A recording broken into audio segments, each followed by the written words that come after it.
Hello everyone, welcome to knowledge reference. তো আজকে food SI GK ক্লাসের সকলকে স্বাগত।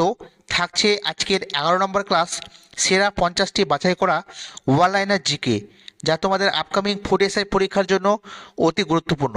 আর তোমরা যদি এর আগে 10টি পার্ট দেখে না থাকো, অবশ্যই আমাদের চ্যানেলে প্লেলিস্ট রয়েছে, সেখান থেকে দেখে নেবে, কারণ প্রতিটা ভিডিও কিন্তু অতি গুরুত্বপূর্ণ।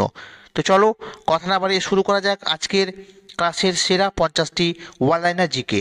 তো দেখো, আজকে শুরু হবে 551 নম্বর প্রশ্ন থেকে। তো প্রথম প্রশ্ন হচ্ছে, ভারতের দীর্ঘতম স্থলীয় সীমানাযুক্ত দেশ কোনটি? অর্থাৎ কোন দেশটির সাথে ভারতের সবচেয়ে বেশি স্থলীয় সীমানা রয়েছে? সেটা হচ্ছে বাংলাদেশ। ঠিক আছে, বাংলাদেশের সাথে ভারত সবচেয়ে বেশি মাত্রায় সীমানা শেয়ার করে। তারপরে হচ্ছে, বিশ্বের সর্বাধিক অভ্র কোথায় উৎপাদন হয়?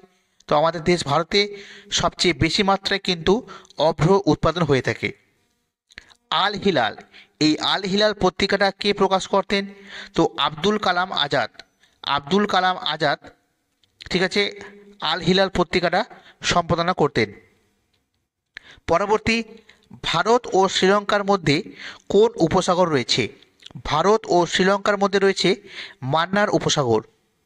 নেক্সট প্রশ্ন, কলকাতা মেডিকেল কলেজ কত সালে গঠিত হয় বা স্থাপিত হয়? মনে রাখবে, 1835 সালে। 1835 সালে কলকাতা মেডিকেল কলেজ স্থাপিত হয়। গীতা রহস্য কাব্যের রচয়িতা কে? বালগঙ্গাধর তিলক। গীতা রহস্য কাব্যের রচয়িতা হচ্ছে বালগঙ্গাধর তিলক। নেক্সট প্রশ্ন, অযোধ্যা কোন নদীর তীরে রয়েছে? তো সরয়ূ নদী। মনে রাখবে, এই অযোধ্যা শহরটি সরয়ূ নদীর তীরে রয়েছে। ভাবা পারমাণবিক গবেষণা কেন্দ্র, অর্থাৎ ভাবা অ্যাটমিক রিসার্চ সেন্টার যেটা রয়েছে, সেটা রয়েছে মহারাষ্ট্রের ট্রম্বেতে। মহারাষ্ট্রের ট্রম্বেতে রয়েছে ভাবা পারমাণবিক গবেষণা কেন্দ্র। তারপর হচ্ছে, চিত্তরগড়ের বিজয় স্তম্ভ কে নির্মাণ করেন? তো রানা কুম্ভ। রানা কুম্ভ তিনি চিত্তরগড়ের বিজয় স্তম্ভ নির্মাণ করেছিলেন। নেক্সট প্রশ্ন, শোলা অরণ্য দেখতে পাওয়া যায় কোথায়?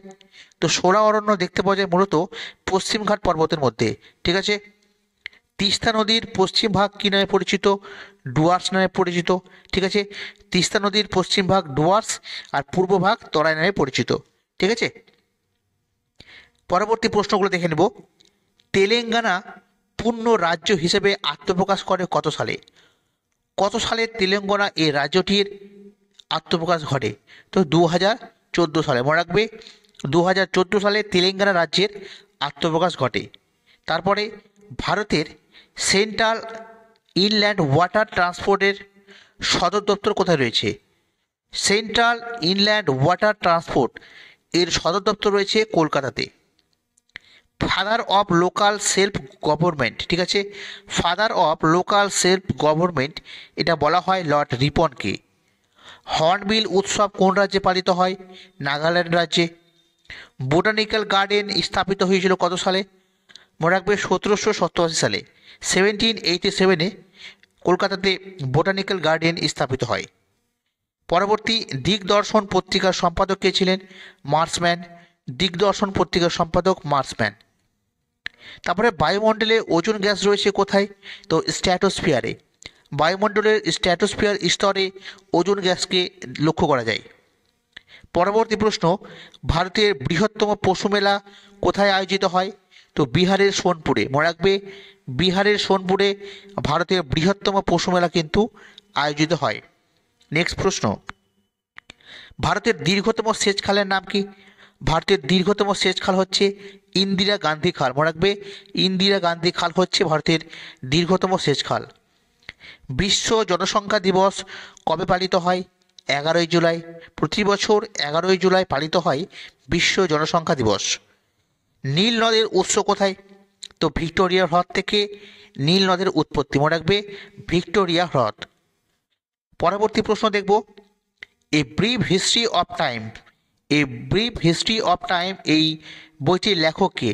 তো মনে রাখবে, এই ব্রিফ হিস্ট্রি অফ টাইম এই বইটি লিখেছেন স্টিফেন হকিংস। ঠিক আছে, স্টিফেন হকিংস তিনি এই বইটি রচনা করেছিলেন। তারপরে, ভারতীয় যে জাতীয় পতাকা রয়েছে সেটা সংবিধানে গৃহীত হয়েছিল কবে? 22শে জুলাই 1947।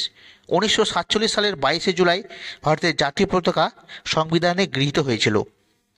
ধিং এক্সপ্রেস নামে কে পরিচিত? তো ধিং এক্সপ্রেস নামে পরিচিত হিমা দাস। ঠিক আছে।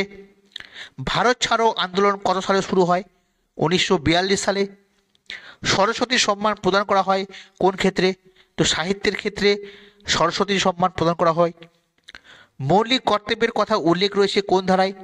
51A এই আর্টিকেলে রয়েছে মৌলিক কর্তব্যের কথা। সাতপুরা পর্বত কোন রাজ্যে অবস্থিত? মধ্যপ্রদেশে। মনে রাখবে মধ্যপ্রদেশে রয়েছে সাতপুরা পর্বত। নেক্সট প্রশ্ন, কোন রাজ্যের সাথে পশ্চিমবঙ্গের দীর্ঘতম সীমানা রয়েছে? তো মনে রাখবে ঝাড়খণ্ড। পশ্চিমবঙ্গের সাথে দীর্ঘতম সীমানা শেয়ার করে ঝাড়খণ্ড। দক্ষিণ আফ্রিকার মুদ্রার নাম কি? র্যান্ড। র্যান্ড হচ্ছে দক্ষিণ আফ্রিকার মুদ্রার নাম। হুমায়ুনের সমাধি কোথায় অবস্থিত? দিল্লিতে। শবরীমালা মন্দির কোথায় রয়েছে? কেরালাতে। মনে রাখবে কেরালাতে রয়েছে শবরীমালা মন্দির। ঠিক আছে। প্রতিটা প্রশ্নই কিন্তু মোস্ট ইম্পর্টেন্ট তোমাদের আপকামিং প্রতিটি পরীক্ষার জন্য। তো অবশ্যই প্রথম থেকে শেষ পর্যন্ত প্রত্যেকটা দেখো। তো দেখো পরবর্তী প্রশ্ন, ভারতের প্রথম বাজেট পেশ কে করেছিলেন? কোন গভর্নর জেনারেল প্রথম ভারতের বাজেট পেশ করেছিলেন? তো লর্ড ক্যানিং। ঠিক আছে, মনে রাখবে লর্ড ক্যানিং ভারতের প্রথম গভর্নর জেনারেল যিনি বাজেট পেশ করেছিলেন। তারপরে হরিয়ানা হ্যারিকেন নামে কে পরিচিত ছিলেন? তো কপিল দেব। ঠিক আছে, কপিল দেব তিনি হরিয়ানা হ্যারিকেন নামে পরিচিত। সোমনাথ মন্দির কে লুণ্ঠন করেছিলেন? তো সুলতান মাহমুদ। সুলতান মাহমুদ সোমনাথ মন্দির লুণ্ঠন করেছিলেন। হাম্পি, এই হাম্পি শহরটি কোন নদীর তীরে রয়েছে? তো তুঙ্গভদ্রা। মনে রাখবে তুঙ্গভদ্রা এই নদীর তীরে রয়েছে হাম্পি শহরটি। রাওলাট আইন পাস হয় কত সালে? 1919 সালের 8ই মার্চ। 1919 সালের 8ই মার্চ রাওলাট আইন কিন্তু পাস হয়। ভারতের প্রথম পত্রিকা কি? তো বেঙ্গল গ্যাজেট। 1780 সালে প্রকাশিত হয় এই বেঙ্গল গ্যাজেট পত্রিকাটি। ঠিক আছে, আর এটি ছিল ভারতের প্রথম পত্রিকা। কামাখ্যা মন্দির কোথায় রয়েছে? আসামে। স্বাধীন ভারতের প্রথম গভর্নর কে ছিলেন? তো লর্ড মাউন্ট ব্যাটেন। স্বাধীন ভারতের প্রথম গভর্নর ছিলেন Lord Mount Batten. Deccan trap, ঠিক আছে, কোন শিলা দ্বারা গঠিত? ব্যাসেল্ট শিলা দ্বারা গঠিত। মনে রাখবে ডেকান ট্র্যাপ এটা ব্যাসেল্ট শিলা দ্বারা গঠিত। লোদি বংশের শেষ রাজা কে ছিলেন? ইব্রাহিম লোদি। লোদি বংশের শেষ রাজা ইব্রাহিম লোদি। কোন রাজ্যে লোকটাক হ্রদ রয়েছে? মনে রাখবে মোস্ট ইম্পর্টেন্ট মণিপুরে। মণিপুরে রয়েছে লোকটাক হ্রদ। ঠিক আছে। পরবর্তী প্রশ্ন, জাতীয় বিজ্ঞান দিবস কবে পালিত হয়?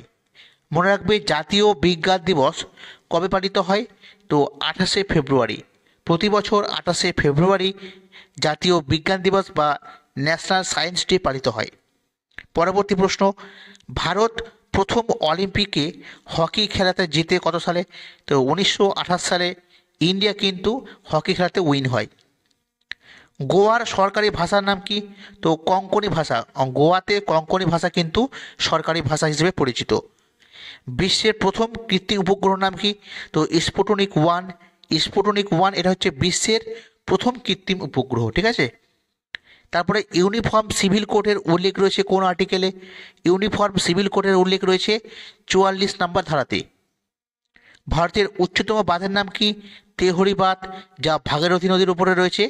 তেহরি বাঁধ ভারতের উচ্চতম বাঁধ। পরবর্তী প্রশ্ন, আন্দামান নিকোবর দ্বীপপুঞ্জের সর্বোচ্চ শৃঙ্গ কোনটি? আন্দামান নিকোবর দ্বীপপুঞ্জের সর্বোচ্চ শৃঙ্গ হচ্ছে saddle peak. Saddle peak Andaman Nicobar দ্বীপপুঞ্জের সর্বোচ্চ পিক।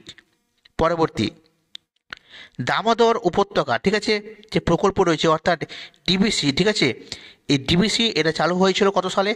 1948 সালে। মনে রাখবে 1948 সালে দামোদর ভ্যালি যে কর্পোরেশন রয়েছে বা দামোদর উপত্যকা প্রকল্প এটা চালু হয়।